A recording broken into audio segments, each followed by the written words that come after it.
आज मैं आप लोगों को एक ऐसी कहानी सुनाने जा रही हूँ जिसे सुनने के बाद आप लोग कहोगे ये कहानी है या फिर मजाक, क्योंकि यह मेरी जिंदगी की एक ऐसी कहानी है जिसमें मैंने 3 लड़कों से शादी की। पहला जो मेरा पति, दूसरा मैं अपने देवर से और तीसरा अपने भांजे से। तो कहानी शुरू करते हैं। मेरा नाम अलीशा है और मैं देखने में इतनी खूबसूरत हूँ कि मेरे मोहल्ले के सारे लड़के मुझसे शादी करने के लिए तरस रहे थे। तभी मेरी नजर एक लड़के पर पड़ती है जिसका नाम आफताब था। वो देखने में हैंडसम और 6 फीट लंबा था। मैं उसे देखते ही पहली नजर में पसंद कर ली थी। आफताब को जब मैंने अपने प्यार का इजहार किया तो वह भी कहने लगा कि मैं भी तुमसे प्यार करता हूँ और फिर हम दोनों शादी कर लेते हैं। शादी के अभी 4 महीने ही हुए रहते हैं कि आफताब का कार एक्सीडेंट में मौत हो जाती है। अब मैं दुखी रहने लगती हूँ। रात दिन आफताब की याद में रोती रहती हूँ। आफताब एक बहुत ही अमीर घर का लड़का था और उसका सारा कारोबार अब उसका भाई पिंटू संभालता था। पिंटू आफताब की तरह खूबसूरत तो नहीं था, लेकिन उसके बात और विचार बहुत ही अच्छे थे। एक दिन मैं अपने कमरे में बैठकर आंसू बहा रही थी कि तभी मेरे कमरे में अचानक से पिंटू आ जाता है। उस वक्त मैं बिना दुपट्टे के थी तो तुरंत अपना दुपट्टा मैं अपने सर पर रख लेती हूँ। पिंटू मुझसे कहता है, भाभी आपसे एक बात कहूँगा, बुरा तो नहीं मानेगा? मैंने कहा, बोलो पिंटू क्या बात है? तभी पिंटू कहता है कि भाभी आप मुझसे शादी कर लीजिए।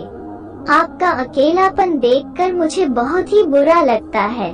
मैं बहुत ही हैरान हो गई और उसे देखने लगी, लेकिन मेरे पास और कोई चारा भी नहीं था। मैं कुछ दिनों में उससे शादी करने के लिए मान गई तो वो बहुत ज्यादा खुश हो गया। शादी वाली रात को जब वो मेरे पास आया तो मैं अभी आफताब के याद में ही आंसू बहा रही थी। पिंटू मुझे देखकर समझ गया कि अभी मैं उसके भाई के याद से निकल नहीं पाई हूँ, तो वो लाइट बंद करके सो जाता है। कुछ दिनों के बाद मैं पिंटू के करीब हो जाती हूँ। शादी के 2 साल हो चुके थे, लेकिन अभी तक मैं माँ नहीं बन पाई थी। हर कोई मुझे बांझ कह के बुलाता था। ये बात मुझे अंदर से तोड़ कर रख दी थी। मैं हर वक्त बहुत टेंशन में रहती थी। एक दिन मेरे घर में मेरा भांजा आया जिसका नाम गुड्डू था। वो देखने में खूबसूरत तो था ही और साथ ही मेरे पहले पति की तरह हाइट में लंबा था। वो अचानक आकर मेरे पास बैठ जाता है और कहता है, मामी आखिर आप इतना टेंशन में क्यों है? मैं उससे कहती हूँ कि मैं क्या करूँ, मुझे कुछ समझ में नहीं आ रहा है। दरअसल बात यह है कि मेरी शादी के 2 साल हो चुके हैं और अभी तक कोई बच्चा नहीं हुआ है। अब मुझे मोहल्ले के सारे औरतें बांझ कहकर बुलाना शुरू कर दी है। इस बात पर अचानक से गुड्डू हंसने लगा। उसे देखकर मैं आश्चर्य हो गई कि वो हंस क्यों रहा है। मैं उससे पूछती हूँ, गुड्डू तुम मेरा मजाक उड़ा रहे हो? तभी वो कहता है, नहीं मामी मैं मजाक नहीं उड़ा रहा हूँ। मेरे पास एक दवा है जिससे आपकी दिक्कत खत्म हो जाएगी। मैंने कहा, कौन सी दवा है? जल्दी बताओ। उसने कहा, मैं एक बाबा के पास से संतरे का जूस लेकर आऊंगा जो कि बहुत ही लाभकारी होता है। उसे पी लीजिएगा तो आपका जो दिक्कत है वो खत्म हो जाएगा।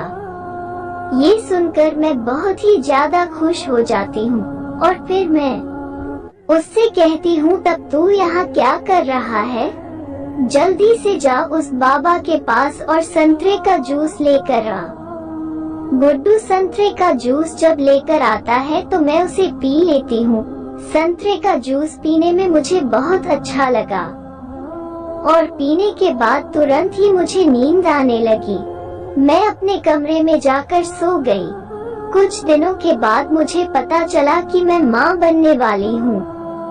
मैं बहुत ही ज्यादा खुश हो जाती हूँ और अपने पति पिंटू को बताती हूँ, तो वो गुस्सा हो जाता है और कहता है, मैं तो कभी बाप बन ही नहीं सकता हूँ, तो फिर तुम माँ कैसे बन गई?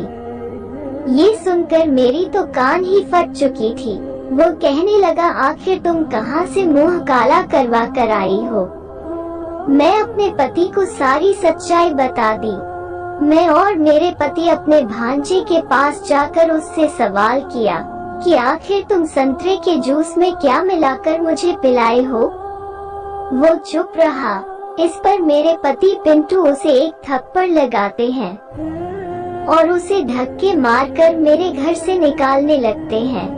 तभी गुड्डू चिल्ला कर बोलता है, जो मैंने किया है वह ठीक ही तो किया है। आपने भी तो अपनी स्वार्थ के लिए मामी से शादी किए हैं। आप तो कभी बाप नहीं बन सकते थे, तो फिर आपने ऐसा क्यों किया? पिंटू को बहुत ही ज्यादा गुस्सा आता है और वो मुझे तलाक दे देता है। मैं अपनी किस्मत पर हो रही थी कि तभी गुड्डू मेरे पास आता है और कहता है, मामी मैं आपसे शादी कर लूंगा, आप टेंशन मत लीजिए। उसकी बात ने मुझे सहारा तो दिया, लेकिन कहीं ना कहीं समाज में मेरी इज्जत नीलाम होकर रह गई थी। मैं समझ गई थी कि मेरी जिंदगी एक तमाशा बनकर रह गई है, लेकिन मैं कर भी क्या सकती थी? मैंने गुड्डू से शादी कर ली और फिर हंसी खुशी रहने लगी। तो ये थी मेरी कहानी, और आप लोगों को ये कहानी अच्छी लगी हो तो इस वीडियो को लाइक कर दीजिए और हाँ, शेयर करना ना भूलना।